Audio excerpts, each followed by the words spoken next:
ক'ত আছ? ঘৰতে আছো কচোন। ডাঙৰ হাঁহ আছে নি তহঁতৰ পিনে হাঁহ? ডাঙৰ হাঁহ? ডাঙৰ হাঁহ এতিয়া তলত নাই নহয়। কি কবি আৰু বুজিছ নে, সৰস্বতী আহি পশ্চিমবংগৰ পৰা যেনে অসম সোমাইছিলে, হাঁহটো লৈ বুজি গ'ল নহয়।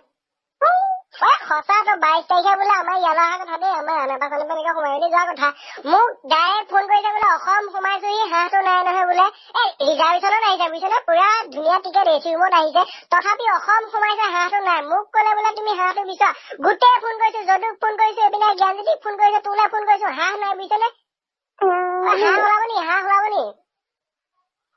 এফালৰ পৰা বিচাৰি যা কবা লাগে 22 তাৰিখে লাগে, গম পাৱ নে?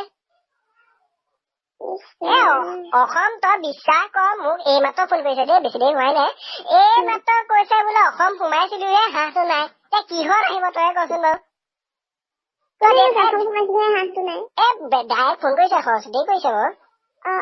সৰস্বতীয়ে ভাল ন মোৰ লগত। সেইকাৰণে এইবোৰ বাদ দে, ভাল বেয়া, কিন্তু মোক এতিয়া হাঁহ এটা লাগে বুজিছা নে। মোৰ মান সন্মান নাথাকিব নহয়। মোৰ আন্দাৰত মই অসমলৈ আনিলো 22 তাৰিখে বোলো মই আপোনাক পূজা কৰিবলৈ চবকে অৰ্ডাৰ দি দিছো, গোটেই অসমত পূজা, হয় নহয়?